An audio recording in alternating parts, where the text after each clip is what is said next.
Hi, and welcome to the Law Center videocast. I am your host and founder of the Law Center, Larry DeMarco. Thank you for joining us. If you watch the Law Center videocast and any of my other videos, please subscribe to the channel, like, share, and comment where you have something to say. Subscribing, liking, and sharing will cause more people to be able to enjoy and learn from the Law Center videos. Today, we are here with Adina Lebowitz, a family mediator and co-parenting educator in Minneapolis, St. Paul, Minnesota. She helps couples in conflict and helps them relieve stress and find peace. Adina, thank you for being a guest on the Law Center videocast. Thank you, Larry. It's a pleasure to be here today. Please share with us a little bit about your background and yourself. Sure. I'm a divorced mom of 3 kids, and all my kids are grown now. At the time of my divorce many years ago, I had a busy travel for my job implementing healthcare software. I completely understand when people find co-parenting challenging, and my goal is to help families find less stress, less conflict, and more peace in their co-parenting. I trained in mediation with Dan Simon. It's a method of mediation called Transformative Mediation. For couples in conflict, this method can help them find less stress and more peace. It's just a really safe space for parents to have a meaningful dialogue and focus on the future of their children. I have presented at conferences here in Minnesota. I host national support groups via Zoom.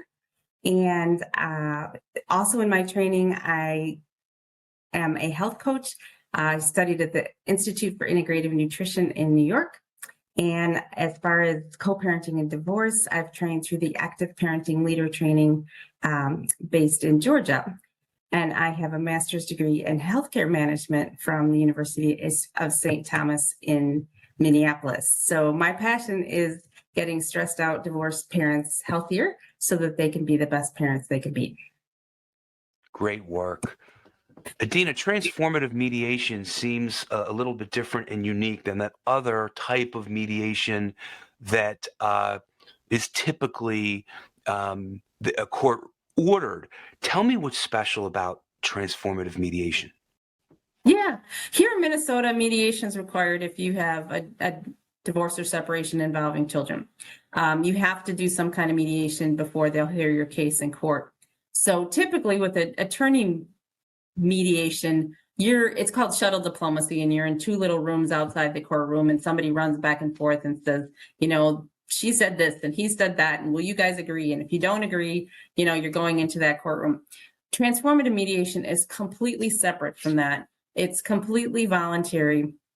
The parties meet in a room together. They can actually recognize the humanness of their child's other parent. It's not the enemy, on the other side of the courtroom. It's truly a loving parent. We're in that safe space together. It's much more a style of coaching the parents rather than the arm twisting style of mediation. And like I said, it's voluntary. If somebody's uncomfortable, they can step away. We can take a break. They can come back. They don't have to settle. We create a space if they want to settle. And then when they're calm and they're not feeling threatened and they're not hurried, they're much more open to considering other possibilities that maybe never even crossed their mind before they came into the session. So it's really an opportunity to have a meaningful dialogue with your child's other parent about the future of your children. And it's a special honor for me to be able to hold that safe space for the parents to have that communication. And then if they want, we can do multiple sessions throughout the year so they can stay on track with their parenting plan. They get to practice the skills that they've learned in the co-parenting workshops and just really be there for their kids. We've learned from the research that it's not the divorce itself that's so harmful to kids, it's the intensity and the duration of the conflict. So anything we can do to reduce the conflict is beneficial to families. What are some of the ways to make that transition from that nuclear family to a shared parenting arrangement? Yes, some of my clients have been married 2 to 5 years, some 10 to 20 years, some never married, and some same-sex couples. What they have in common is they share kids whom they both love. The best way to transition to shared parenting after divorce is to have been sharing parenting and housework all along from the day the kids were born. So we establish a new cultural norm that both parents are involved in caring for the children, and then the courts have no problem dividing time equally. When parents split up, the most important thing is to shift the relationship from a romantic, intimate one to a more business-like relationship with the common goal of raising whole, healthy, happy children. Studies show it's the intensity and duration of the conflict that is so harmful to children. When there's fighting over schedules, do you have any suggestions or recommendations to the type of schedule that's appropriate for any given situation? Yeah, so I'm part of a group here in Minnesota called the Minnesota Shared Parenting Action Group. And in some parts of our state, people start off with very unequal schedules. Like one parent has 75% time, and the other one has 25% time, and they're just really, really trying to get to 50-50. And they say, once I get to 50-50, everything's going to be great. Well, I'm sorry to say there are many ways to slice and dice 50-50 and still call it equal, and some are more prone to conflict than others. So a typical non-custodial schedule, or what some states call visitation, is 1 night a week and every other weekend. And those one-day ping pongs are really hard on kids.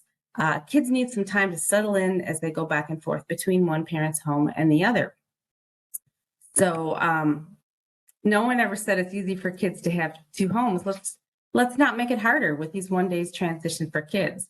So a typical schedule here in Minnesota for school-age kids is something called a 5-2-2-5 schedule. So the parents basically split the school week. One has Monday, Tuesday, one has Wednesday, Thursday, and then they alternate weekends. And so there's none of those 1 day ping pongs in there. It makes the schedule and the transitions a little bit easier for the kids. We can also learn from what other states are doing. That's one of the great advantages I have in working with families all across the country. I think Arizona has one of the best guides to appropriate parenting time schedules for different ages and stages of child development. Toddlers and preschoolers do better with transitions every few days. Developmentally, they don't have the recall to know that the other parent still exists if they don't see them every few days until they get a little bit older and can be able to tolerate those longer transitions. School-age kids, as I mentioned, do better with this 5-2-2-5 schedule if both parents live close enough to each other to be able to be involved in and drop-offs and pickups from school. And teens prefer as few transitions as possible. In fact, a lot of times they don't even want their friends to know that their family is living in two households and that they're having to go back and forth. So they typically prefer week on, week off. Like I said, if the parents both live close enough to the child's school to make that possible.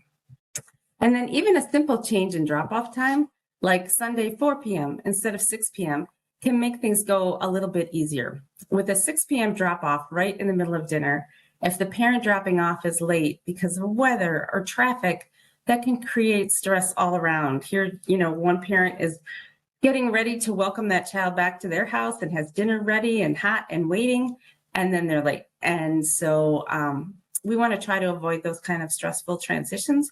4 p.m. allows a cushion so the transition can go more smoothly. It also gives the child time to settle in so the meal time can be more welcoming and less stressed. So things you can consider. Oh. That's what I was going to ask you. What things when there's 50-50 parenting time, it sounds like it's an easy split, but what are the things that you have to consider to make a smooth order? Okay, let me share the screen here. And Larry, I'll go through 3 slides. All right, so you've got shared parenting. Here are some things you can consider. Can the parents communicate with each other about the kids' needs without conflict? How close does one parent live to the other parent? Within 5 miles, less than 20 miles, in another city or state? How old are the kids? Toddlers may need different schedules than teens. Where's the children's school? Or if you have more than one child, are they all at the same school? Do both parents work outside the home, days, nights, weekends? Do you travel for work? And most importantly, do any of the kids have special needs? Do they have a behavior issues, an independent learning plan, dietary needs, or frequent medical care? All of these factors come into play in creating the best parenting plan for your family. Can you give some help about those transitions and the troubles that can potentially come up at transition time? Mostly you're going to want to try to keep as few transitions as possible. So I'm going to show you a couple different examples of schedules here. You can see the yellow, green, and blue on the screen. So on the top is this 5225 that is pretty popular here in Minnesota for school-age kids. 5 p.m. exchanges. So pretty much after the regular workday, of course, if you have a different work schedule, you do a different type of schedule. Alternating weekends. What I like about this schedule in yellow is there's consistent weekdays. So mom has her day on Monday and dad has his day on Wednesday. So right there, there's less conflict because you don't have to negotiate with the other parent. Mom says, I want to take my daughter to gymnastics on Mondays. And dad says, I don't like sitting in the gym watching gymnastics and it's too far away and I can't get there after work. And I'm just not going to take her even if you sign her up for it. And this type of schedule, mom says, I'm going to take her, I'm going to pay for it. It's on my day and you don't have to worry about it. And then maybe dad is strongly affiliated with his faith and he wants to take the child to religious school on Wednesday evenings. And then mom can do something with her own friends that evening. She's not responsible for that drop off for the child's activity on Wednesdays. So of these schedules, that's the only one where there's a consistent day like that. It does have 8 exchanges per month, but mostly on school days, not face-to-face, except twice a month on Sunday afternoons. The second schedule in green is the one the teens really prefer, week on, week off. And so there's only 4 transitions a month. There's every other weekend. There's equal time. There's no consistent weekday. So whichever parent is on duty, they're on duty 24/7 for that entire week. And they take care of all the activities, whether it's doctor visits or therapy or school activities or whatever's going on, they're on duty for that whole week. But again, the highlight of that one is just very few transitions. And then finally, the one at the bottom in the blue, that again is more for very young children, probably preschoolers or younger, 12 exchanges per month. You got to live pretty close together to be able to do that and get along pretty well to make that a peaceful collaboration. So as far as transitions, again, as few as possible. We want to try to avoid those one night, overnight ping pongs. That's really, really stressful for the kids. If they're resisting or refusing, the one night a week, on alternate weekends, I just want to stay with this one parent where I'm at most of the time. One of the things to consider is maybe not less time because they're resisting, but actually more time, at least a 2-day block so that they can have some time to settle in. Always consider that you're going to overlay your holidays, your vacations, your school days off on top of your regular schedule. So sometimes that can make a schedule kind of complicated. School transitions may be easier for kids, not face-to-face at the door with the other parent, but it can be embarrassing if they have to bring their overnight bag with them. So you want to try to have their belongings at both houses so they don't have to take too much back and forth. That sometimes comes up with students who play musical instruments. Something like a flute or a clarinet or a violin is easily transferred back and forth. I had a percussionist who had a xylophone, so the only thing she took back and forth were her drumsticks and her mallets. We each had a xylophone at our house. So when you're picking music for your child, if you have 2 households, you might consider something that's more portable. Meal times are hard time to transition. We talked about that already. And if transitions face-to-face at the door become really difficult or downright hostile, the court may order curbside transitions or suggest a third-party drop-off like pickup from grandma's house.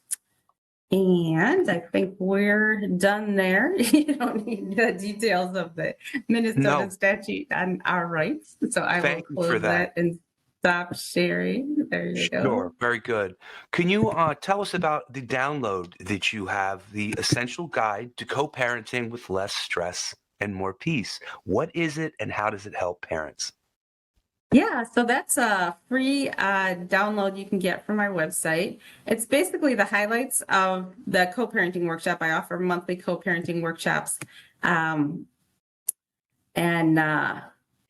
It has 3 parts to it. So first, you're going to look at the stress the conflict is causing in your own life with regard to your your own health, your work, and your relationships. And the next part, or the next exercise, is to observe the effects of the conflict on your children. Children experience conflict in many different ways. So some want to be the peacemaker and don't want to be part of any kind of conflict. Some don't have the language to explain what it feels like to be caught in conflict, and they may get into more of an aggressive or bullying mood, and they just don't have the verbal skills to express what the conflict feels like to them. Some get into self-harm behaviors, things like eating disorders or cutting, and that's their way of dealing with the pain that they're experiencing when their parents are in high conflict. So it's an exercise to look at what's going on in your family, how are your kids reacting to that conflict. And the third part of the workbook is an opportunity to envision the best possible future you could create for your children. My goal is to enable you and your child's other parent to work together as business partners to raise whole, healthy, happy children. We know that children do better when both of their loving parents can remain active in their lives, even after separation or divorce. Kids need both. What do you find to be your biggest challenge as a mediator and helping parents reach that balance? Yeah, in the US, we have a litigious society. Divorce has become a $50 billion industry, and parents in high conflict custody battles can easily spend $50,000 to $100,000. We don't currently have a culture of shared parenting. Parents who have the courage to recognize the humanness of their child's other parent, step beyond their own pain and anger, and focus on the well-being of their children are creating this new norm of shared parenting. It's not easy, and I provide support to make it possible. We have a saying here in Minnesota, do it for Minnesota kids. And you know what? The money you would have spent on attorneys can go towards your children's future. So what do you feel is one of your biggest accomplishments in being a mediator? One of my biggest accomplishments just generally in life is making my health a priority despite the stresses of everyday living. I find joy in cooking healthy meals in my kitchen, relaxing to music, and enjoying our beautiful lakes and trails through all seasons of the year, whether hiking, biking, or snowshoeing. And being able to fuel my body with healthy food and be active outdoors helps me manage stress and helps me be a better co-parent for my children. Do you have any other tips for co-parenting after separation? Several. A lot of these you could get from, well, some from this video, some from my monthly co-parenting workshops, and some from one-on-one coaching. And then also if you need more support than that, or if you're facing a bigger issue, such as a move or a job change, possibly a health challenge for your child, or struggling with school and you need somebody to help them with that.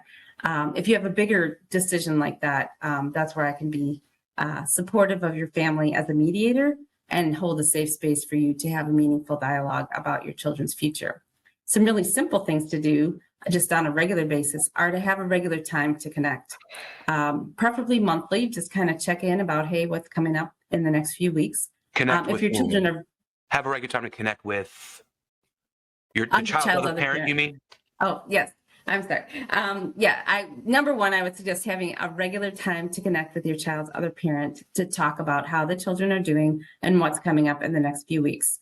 If you use one of the co-parenting apps, you can certainly, exchange that way, exchange your communications that way.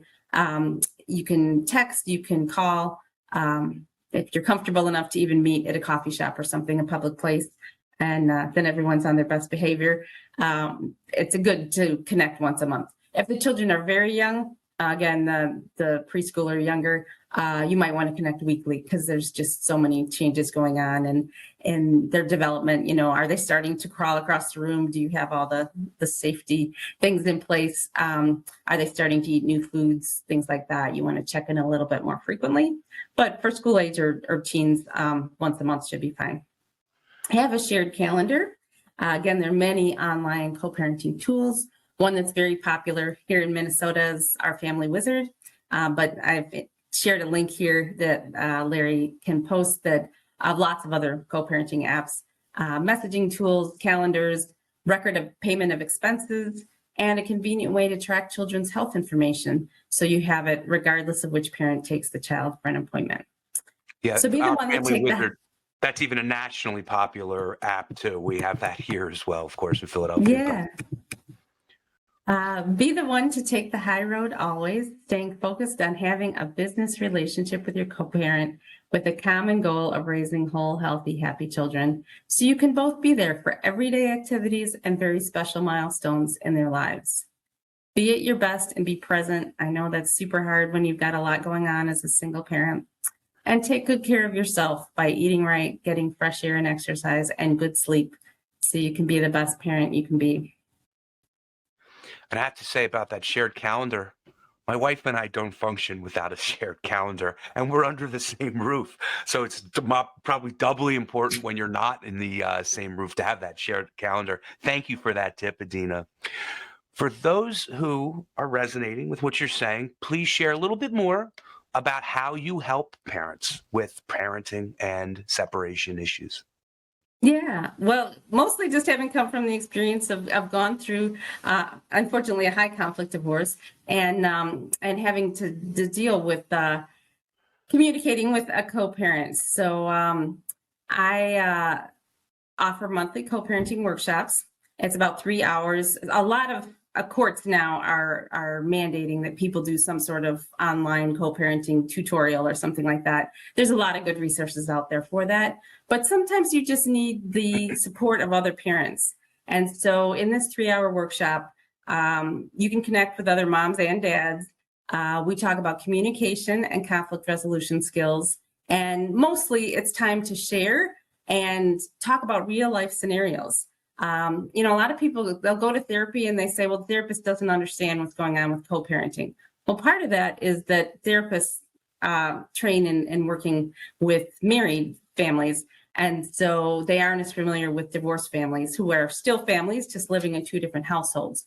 And they're real life scenarios of, what do you do when somebody forgot their dance costume and they're on their way to an activity? Do you drive across town to go get it from the other parent?